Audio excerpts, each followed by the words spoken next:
अर्जुन कहते हैं, हम ये भी नहीं जानते कि हमारे लिए युद्ध करना और न करना इन दोनों में से कौन सा श्रेष्ठ है, अथवा ये भी नहीं जानते कि उन्हें हम जीतेंगे या वे हमको जीतेंगे। और जिनको मारकर हम जीना भी नहीं चाहते, वे ही हमारे आत्मीय धृतराष्ट्र के पुत्र हमारे मुकाबले में खड़े हैं। भविष्य में क्या होगा ये तो कोई भी नहीं जानता।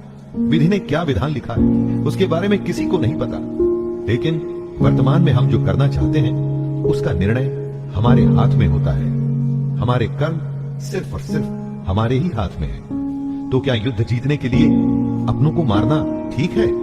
अपने कर्म को पूरा करने के लिए हमें किस सीमा तक जाना चाहिए और किस सीमा को पार करना चाहिए?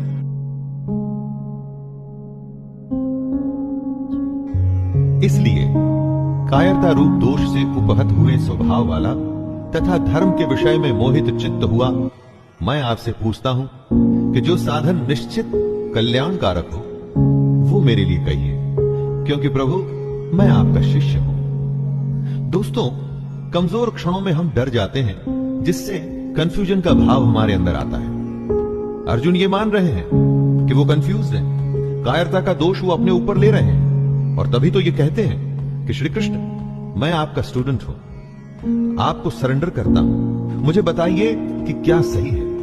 दुविधा के समय गुरु ही एकमात्र सहारा होता है दोस्तों, और गुरु के सामने कुछ भी छुपाना नहीं चाहिए। खुलकर अपने हृदय की बात, अपना भय, अपनी शंका, सब कुछ सामने रख देना चाहिए।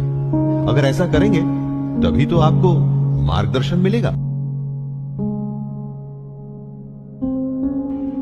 अर्जुन आगे कहते हैं, जीतने पर उन्हें जमीन मिल जाएगी, धन धान्य मिलेगा, नाम होगा, लेकिन इन सब के मिलने के बाद उनका यह दुख कम नहीं होगा जो उन्हें अभी महसूस हो रहा है।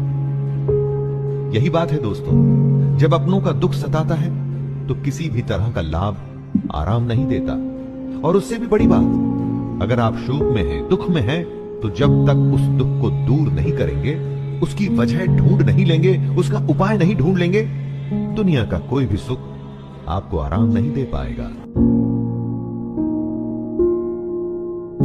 संजय धृतराष्ट्र को बोलते हैं, हे राजन, निद्रा को जीतने वाले अर्जुन अंतर्यामी श्री कृष्ण को फिर से कहते हैं, मैं युद्ध नहीं करूंगा। ये स्पष्ट कहकर चुप हो जाते हैं।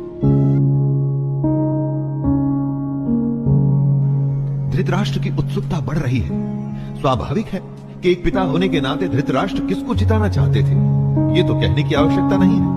वो युद्ध में भाग नहीं ले सकते थे, लेकिन युद्ध की एक एक बात को जानना चाहते हैं।